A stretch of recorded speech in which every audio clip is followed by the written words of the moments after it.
Hey guys, it's Ken from AnyMonkey, and today we're going to talk about how to use the material details area. And I'm in the material details area now, and as you can see there's two drop down menus.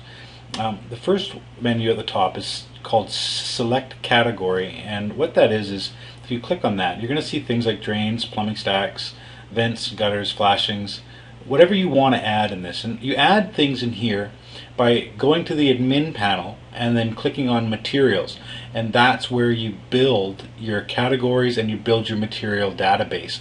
Once you've done that, you push the sync button, which is at the very top here on the left hand side beside the back button, and when you sync that, it'll download anything that you've got from the server. So basically what we're going to do here is I'm going to click on drains, let's say, and then I'm going to go select material. So these are the materials that are inside the drain category. I'm going to click here, and you can see there's all different types of drains that I've been using. I even have what I put here once was a skylight, and I'm just going to delete that right now and get rid of that, but just so I can show you. So I've got all kinds of things here. I've actually got mechanical drain listed twice, so I'm just going to get rid of that real quickly by clicking on this red thing here. Now you'll notice that sometimes there's a red mark beside something and then there's not beside others. I'll tell you what this means. This means that the ones with red marks mean that was the ones that were added by the user on the app. The ones that don't have the red circle beside it are ones that are preloaded into the category on the admin panel.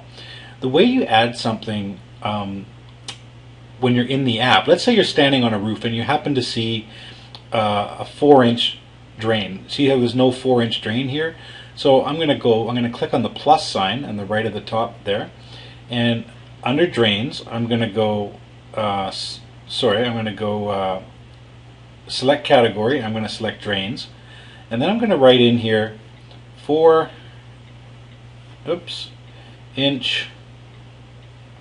spun drain, and you enter a quantity, so you say 1. I've seen one of them, and I say save. Now if I go back, you'll see that has been added to my list down below, 4-inch spun drain. But also if I go under drains now and I go into pick category, you'll see down at the bottom is 4-inch spun drain because it's the one I added. And if I want to, I have two choices here. I can click on the sync button and I can send that back to the server so that it remembers it for everybody in the company, or I can leave it just the way it is here with a red mark beside it, and then if I want to get rid of it later I can just delete it. The purpose of this area of the map, the app actually, is to build yourself a material list while you're on site. So basically what I would do is I would walk around, I would select, let's say, vents, and I would come here and I would see what I have here. Let's say I have some gooseneck galvanized vents, and let's say I've got 3 of those, and I say add, and then it adds a list down below here. And again, I'm walking around the roof a bit more. Let's go to plumbing stacks, and I've got a 2-inch lead. I've got, let's say, 2 of those. Say add. Now let's say I'm walking around the roof and I see another 2-inch lead. There's 2 things I can do. I can click on plumbing stacks, 2-inch lead, and I can just simply say add 1, add, and then now there's 3 plumbing stacks down there. Or I can click on the little paper and pen icon right beside the plumbing stacks. If I click on that, it automatically brings everything up to the top, and it says, right now it says 3, so I would simply just change that to a 4, say add, and now it's 4 instead. So there's 2 different ways that you can do this. Either one takes about the same amount of time, so it doesn't really matter. And obviously if you don't want something, you can just click on the red circle and that gets rid of it.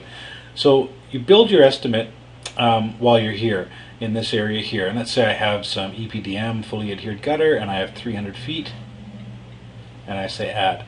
Now you'll see one here, it's called existing roof, and this is just something I've thrown in here. You can customize your list on the admin any way you like. You can get rid of all of these and start fresh if you want and make all your own categories and all your own materials.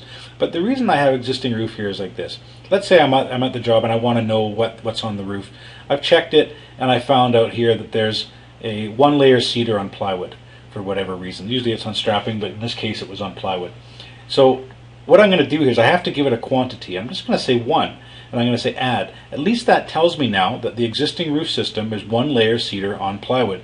And so later on, when I'm doing my estimate back at the office, I've got that information here as well. So that's the only reason I use that. You can feel free to delete that or whatever you want to do if you don't like it. Again, you walk around the roof, and let's just say there's a standard 3-tab caps, and you've got 90 feet of that.